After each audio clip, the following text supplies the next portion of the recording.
अस्सलाम वालेकुम। जब जिंदगी और मौत के बीच एक मशीन की उम्मीद हो और वो मशीन मौजूद ही ना हो तो सोचो क्या होगा। पाकिस्तान में हर साल सैकड़ों जिंदगियां इसलिए खत्म हो जाती है क्योंकि हमारे हॉस्पिटल्स में मेडिकल इक्विपमेंट यानी मशीन्स की कमी है। आज की वीडियो में मैं आपको कुछ हैरानकुन हकाइक बताने जा रहा हूँ। आपको पता है कि किसी भी हॉस्पिटल में हजारों की तादाद में मेडिकल इक्विपमेंट यानी मशीन्स होते हैं, लेकिन आज की वीडियो मैं सिर्फ एक मशीन पे बनाऊंगा जिसको मैं एक मशीन नहीं बल्कि लाइफ सेविंग डिवाइस यानी लाइफ सेविंग मशीन कहूंगा, यानी जिंदगी बचाने वाली मशीन। आपने डिफरेंट न्यूज चैनल पे देखा होगा, रिसेंटली एक वाकया हुआ था एक बड़े शहर में। एक नामौलूद बच्चा अपने वालिद गोद में लिए एक हॉस्पिटल से दूसरे से तीसरे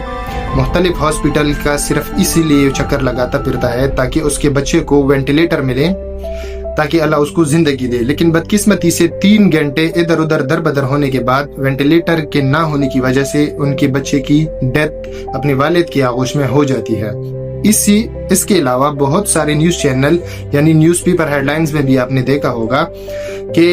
अ man dies in ICU due to no ventilator, यानी एक बंदा मर गया ICU में क्योंकि वहां पे उनको वेंटिलेटर जो है वो मौजूद नहीं था। लेकिन सिर्फ ये कहानी एक बंदे की नहीं बल्कि हजारों ऐसे लोग हैं पाकिस्तान में, ऐसे पेशेंट हैं जो कि सिर्फ इस वजह से, इस गफलत की वजह से मर जाते हैं क्योंकि वहां पे ICU बेड्स की कमी होती है और वेंटिलेटर्स की कमी होती है। पाकिस्तान में मैटरनल जो डेथ्स है या नौमौलूद नौजायद जो बच्चे हैं हजारों की तादाद में वो मर जाते हैं, और वो माई मर जाती हैं जो बच्चों को जन्म देती है सिर्फ इसी वजह से क्योंकि उनको वेंटिलेटर्स जो है वो नहीं मिल पाते टाइम पे। अब अलार्मिंग सिचुएशन ये है कि पाकिस्तान में रिसर्च के मुताबिक हर 100 में से सिर्फ 15 से 20 पेशेंट को, क्रिटिकल जो इल पेशेंट होते हैं जिनको वेंटिलेटर की जरूरत होती है, वो 15 से 20 ऐसे पेशेंट होते हैं 100 में से जिनको वेंटिलेटर या ICU बेड मिलता है। बाकी पेशेंट जो है वो जिंदगी और मौत की जंग लड़ रहे होते हैं, जिनमें मेजॉरिटी पेशेंट जो है वो ये जंग हार के फौत हो जाते हैं। अब आप सोच रहे होंगे कि वेंटिलेटर होता क्या है। वेंटिलेटर हम तब यूज करते हैं जब कोई क्रिटिकली इल पेशेंट होता है या कोई एक्सीडेंट हुआ होता है या कोई बड़ा ऑपरेशन पेशेंट का हुआ होता है, तो उसके लंग्स जो है फेफड़े वो सांस नहीं ले सकते, उनमें इतनी कुव्वत नहीं होती, उनको सांस लेने में मसला होता है। और वेंटिलेटर लगाने के बाद जो है वेंटिलेटर मशीन उस पेशेंट को सांस लेने में मदद फराहम करता है और पेशेंट जो है वो आसानी से रिकवर कर जाता है। एक और रिसर्च के मुताबिक हर दूसरे शहर में यानी 2 ट्विन सिटी को अगर हम ले लें तो सालाना 300 से ज्यादा ऐसे पेशेंट होते हैं जो कि सिर्फ इसी वजह से मर जाते हैं क्योंकि उनको वेंटिलेटर और ICU बेड नहीं मिल पाता। इसके अलावा एक और अलार्मिंग सिचुएशन अगर हम ओवरऑल देख लें, पाकिस्तान में हजारों की तादाद में जो हमारे पेशेंट्स की डेथ होती है वो सिर्फ इन्हीं वजूहात की वजह से होती है। और अगर हम WHO वर्ल्ड हेल्थ ऑर्गेनाइजेशन की रिकमेंडेशन देख ले, वो ये रिकमेंड करती है कि हर 1 लाख आबादी पे 5 से लेके 10 वेंटिलेटर्स हर एक हॉस्पिटल में होनी चाहिए। लेकिन बदकिस्मती से पाकिस्तान में अगर हम देख लें हर 1 लाख आबादी के लिए 0.7 जो है वो ICU बेड अवेलेबल है, और वेंटिलेटर की अगर हम बात करें तो हर 1 लाख आबादी के लिए 5-10 वेंटिलेटर्स तो बहुत दूर की बात कि हर 1 लाख की आबादी के लिए 0.5 वेंटिलेटर अवेलेबल है, यानी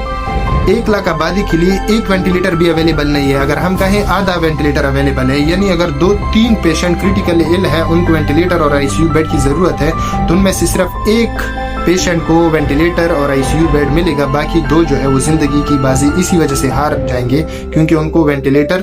जो है वो अवेलेबल नहीं होगा।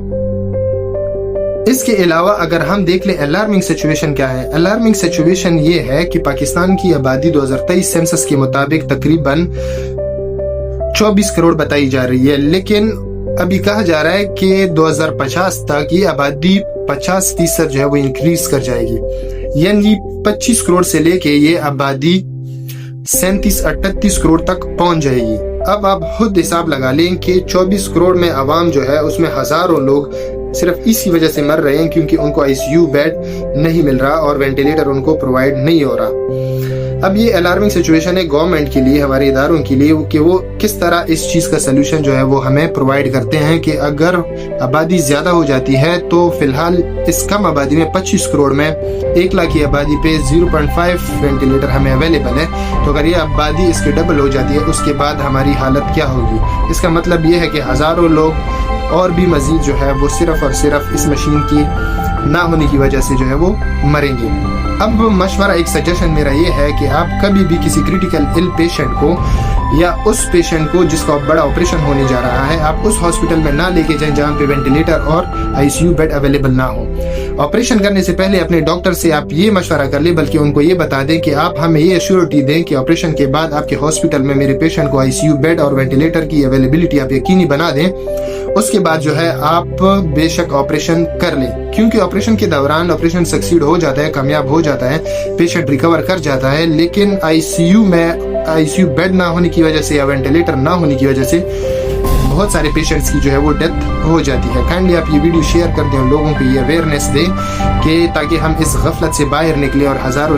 سینکڑوں جو لوگ ہیں جو مر رہے ہیں, سفر کر رہے ہیں صرف اسی وجہ سے کہ ہمارے پاس جو بیسک مشین ہے وینٹیلیٹر وہ موجود نہیں ہے. اب یہ ویڈیو تو تھی آگاہی کے لیے, باقی دوسری جو میری ویڈیو ابھی آئیں گی وہ صرف اس میں میں آپ کو سلوشن پرووائڈ کروں گا کہ ہم کیا کیا سلوشن ہم آپ کو مطلب دے سکتے ہیں, کیا کیا ہمیں کرنا چاہیے, ہمارے گورنمنٹ کے اداروں کو کیا کرنا چاہیے, ہمارے MNA MP اس کی کیا رسپانسبلٹی ہے, اور ہماری بذات خود میری اور آپ کی شہری ہونے کے ناطے کیا رسپانسبلٹی ہے, تاکہ ہم جو ہے ہمارے پیشنٹ جو ہے مزید مرنے سے جو ہے وہ بچ جائے. میں اداروں کو یہ نہیں بتا رہا کہ میں ان کو ڈائریکشن دے رہا ہوں, میں صرف ان کو یہ گائیڈنس دے رہا ہوں, کیونکہ وہ بھی چاہتے ہیں کہ ان کے لوگ فیسیلیٹیٹ ہو, ہمارے اپنے لوگ جو ہے وہ نہ مریں, لیکن ان کے پاس یہ اویئرنیس نہیں ہے. ہم اس غفلت میں رہ رہے ہیں, ہمیں پتہ بھی نہیں ہے کہ ہمارے وینٹیلیٹرز کی وجہ سے کتنے جانیں